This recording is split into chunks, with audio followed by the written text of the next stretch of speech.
आणि आता बातमी आहे नवी मुंबईतल्या राडा रोड्याची। नवी मुंबईच्या महापे एमआयडीसी मध्ये शेकडो एकर जमिनीवर राडा रोड्याचं साम्राज्य पसरलंय।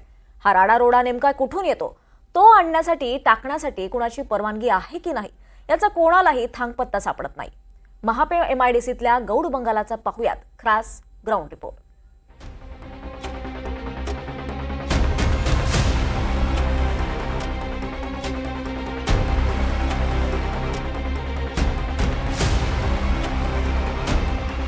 मुंबईच्या वेशीवर आणि नवी मुंबई मोगल ठिकाणी असलेली ही महापे एमआयडीसी 2400 एकरवर पसरलेल्या या महापे एमआयडीसीचा श्वास अनाधिकृत बांधकाम आणि डेब्रिजमुळे गुदमरायला लागलाय। साधारण 300 एकर वरती अनाधिकृत बांधकाम आहे, तर 100 एकर वरती डेब्रिज पसरलेला आहे। इतक्या संरक्षित ठिकाणी हे डेब्रिज येतच कसं, अनाधिकृत बांधकाम होतच कसं?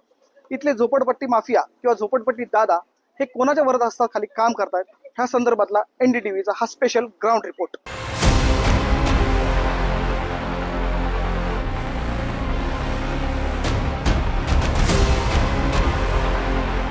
2400 एकरवर पसरलेली महापे एमआयडीसी आजच्या बाजारभावाप्रमाणे ह्या एमआयडीसीच्या जागेची किंमत साधारण 16,000 कोटी रुपये।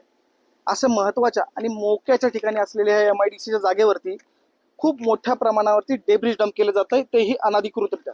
हा जो प्लॉट पाहताय तुम्ही, हा प्लॉट आहे एमआयडीसी मधला OH 12 नंबरचा प्लॉट। हा प्लॉट जेम्स अँड ज्वेलर्स कंपनीच्या नावावरती आहे। तुम्ही पाहताय इथं मोठ्या प्रमाणावरती सुरक्षा यंत्रणा लावलेली आहे, म्हणजेच संपूर्ण कुंपण घातलेलं आहे, मोठाच्या मोठा गेट लावलेला आहे, त्या गेटला टाळं सुद्धा आहे। असं असताना सुद्धा हे डेब्रिज माफिया इथपर्यंत पोहोचतातच कसे, इथपर्यंत पोहोचून डेब्रिज डंप करतातच कसे? हा संपूर्ण जो प्रकार आहे तो एमआयडीसी आणि अधिकाऱ्यांच्या संगनमताशिवाय होत असावा का, असा मोठा प्रश्न या ठिकाणी निर्माण होतोय। ह्या डेब्रिज डंपिंग प्रकरणी संबंधित यंत्रणेवरती किंवा कंपनीवरती 200 कोटी रुपयाचा दंड लवादाने आकारला होता, मात्र हा दंड अद्याप वसूल केला गेलाय की नाही? जर तो केला गेलाय तर त्याचं सध्या काय स्टेटस आहे, जर नसेल केला गेला तरी त्याचं काय स्टेटस आहे, अशी कुठलीही माहिती जी आहे ती उपलब्ध नाही। ही यंत्रणा जी आहे ती या कंपनीवरती एवढी मेहरनजर का दाखवते, असा एक मोठा प्रश्न निर्माण होतो। आणि सगळ्यात धक्कादायक माहिती जी समोर येते ती अशी आहे की ह्या अनाधिकृत टाकलेल्या डेब्रिजला हटवण्यासाठी एमआयडीसीने 86 कोटी रुपयांचा ठेका काढला होता।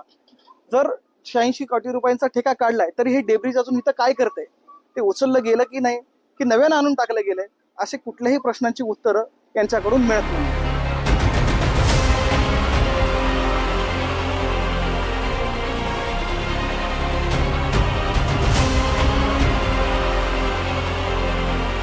एमआयडीसी मधील 300 एकर जागेवरती जे आहे अनधिकृत बांधकाम झालेलं आहे। या बांधकामावरती जे आहे झोपडपट्टी दादा आणि जे डेब्रिज माफिया लोकांनी या ठिकाणी जे बांधकाम केलेलं आहे, झोपडपट्टी बांधली आहे। झोपडपट्टी दादांच्या मदतीने मोक्याच्या ज्या ठिकाणी आहे, ज्या ठिकाणी एखाद्या संस्थेकडे मागणी केली जाते, अशा जागेवर अतिक्रमण बसवलं जातं। त्यानंतर संबंधित जागा एखाद्या कंपनीला देण्याचे निर्देश झाले की ते अतिक्रमण हटवण्यासाठी झोपडपट्टी दादांची मोठी आर्थिक देवाणघेवाण होते।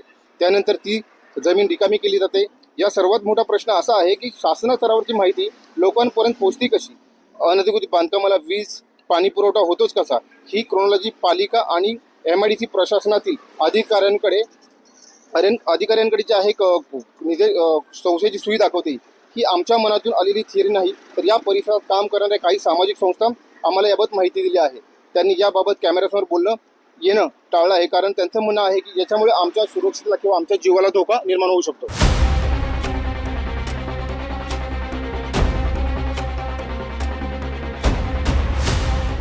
उदाहरण म्हणून एमआयडीसी मधील मी आपल्याला एक कंपनी दाखवत आहे, ही ती आहे रूपा सॉलिसिटर कंपनी। ज्या कंपनीवर नैसर्गिक नाल्यावरती जे आहे बांधकाम पूर्ण झालेलं आहे आणि या कंपनीची इमारत संपूर्ण बांधकाम नैसर्गिक नाल्यावर झालंय। हे पहा, तो नैसर्गिक नाळा याचा रूट इथून पुढे दिसणार नाही, कारण त्याच्यावर रूपा सॉलिसिटर कंपनीचं पूर्ण बांधकाम जे झालेलं आहे।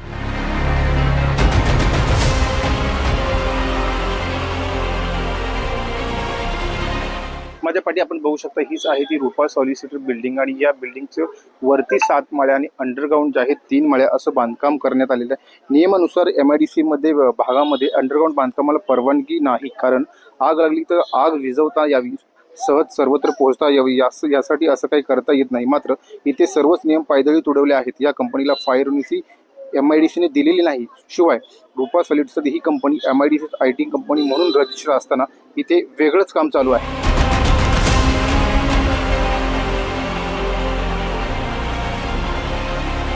त्या महापे MIDC मध्ये ज्या लोकांच्या आशीर्वादाने हे अनधिकृत बांधकाम किंवा डेब्रिज टाकण्याचं काम चालतं ते लोक विसरत आहेत की काहीशा पैशासाठी हे लोक नवी मुंबईकरांच्या आरोग्याशी आणि पर्यायाने आयुष्याशी खेळत आहेत. या डेब्रिजच्या माध्यमातून येणारा कचरा आणि त्यात असलेले विविध घटक त्यामुळे आजूबाजूच्या परिसरात जी रोगराई पसरते ती फार त्रासदायक आहे. या ग्राउंड रिपोर्टच्या माध्यमातून ह्या MIDC मधलं हे चित्र तर फक्त एक झाकी आहे. खरा पिक्चर तर अजून बाकी आहे.